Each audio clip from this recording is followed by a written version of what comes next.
जय श्री राम दोस्तों, आप सभी लोगों को। तो आज मैं आप लोगों को अयोध्या कांड का जो है हमारा यहाँ से मास पारायण का 16वां विश्राम स्टार्ट होगा और यहाँ पर 9वां पारायण यानी कि चौथा विश्राम स्टार्ट होगा। बहुत ही प्यारा प्रसंग है, तो आप लोग पूरा जरूर सुनिएगा।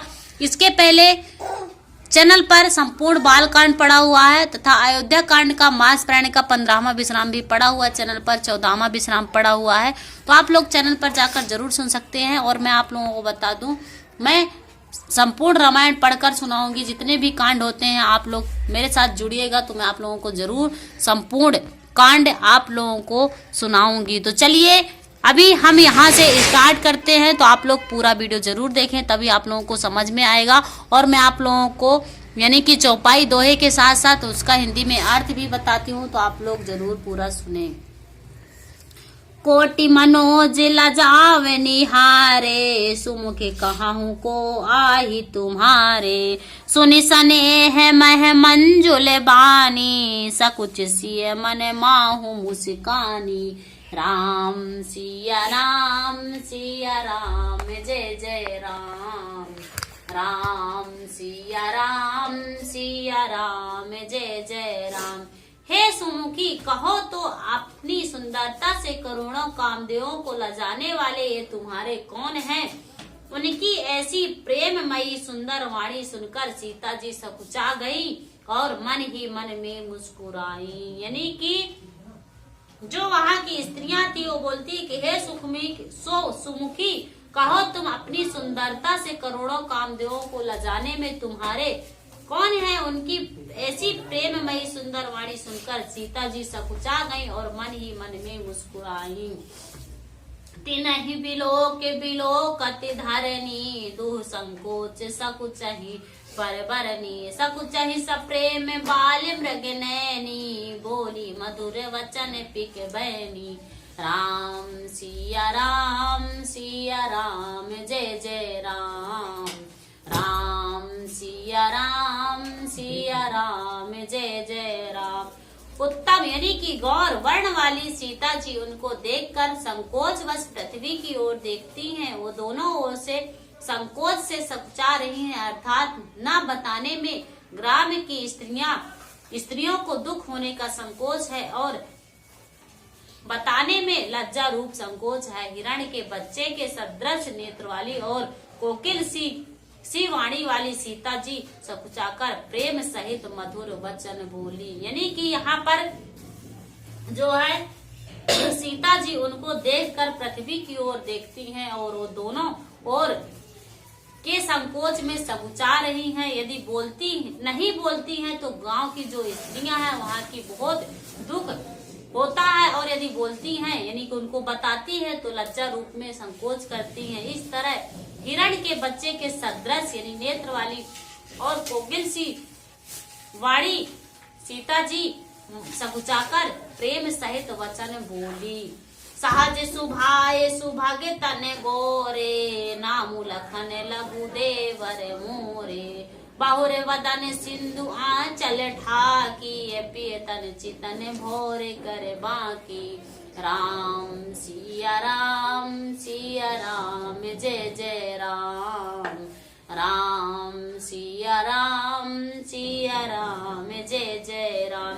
ये जो सहज स्वभाव सुंदर और गौर शरीर के हैं उनका नाम लक्ष्मण है। ये मेरे छोटे देवर हैं। और फिर सीता जी ने लज्जावश अपने चंद्रमुख को आंचल से ढककर और प्रियतम श्री राम जी की ओर निहार कर भौहें टेढ़ी कर यानी कि सीता जी जो हैं सहज स्वभाव सुंदर और गोरे शरीर के हैं और उनका नाम जो है लक्ष्मण है, वो छोटे देवर हैं। सीता जी चंद्रमुख को आंचल से ढककर यानी कि प्रीतम श्री रामचंद्र जी की ओर निहार कर भौरें टेढ़ी करके, जो उनकी भौहें होती हैं उनको टेढ़ी करती हैं।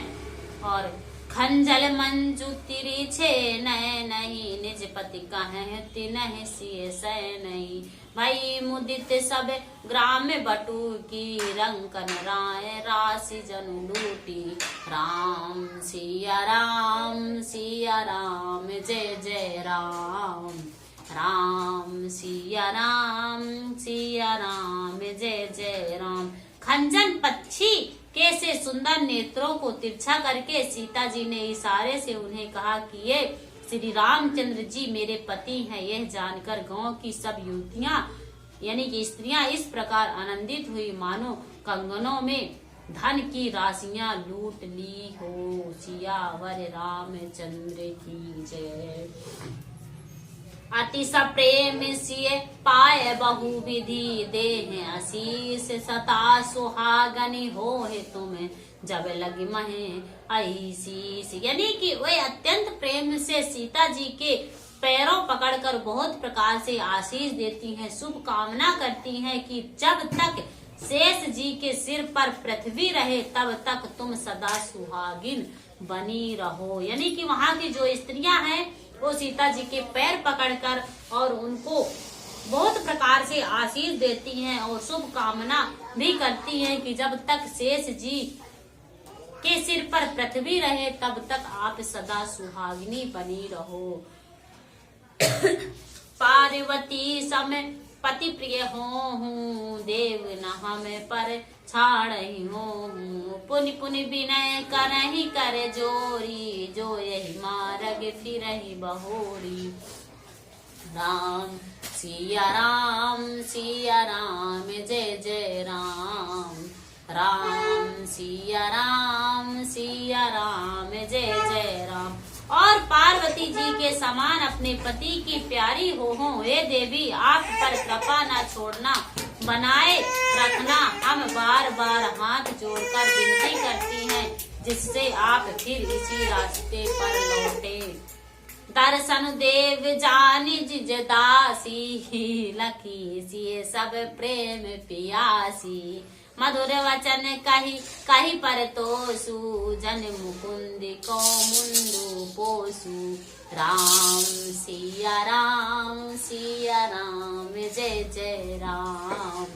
राम सिया राम जय जय राम। यानी कि हमें अपनी दासी जानकर दर्शन दे। सीता जी ने उन सबको प्रेम की प्यासी देखा और मधुर वचन कह कहकर उनका भली भांति संतोष किया मानो चांदनी ने मुकुंदियों को खिलाकर पुष्ट कर दिया हो।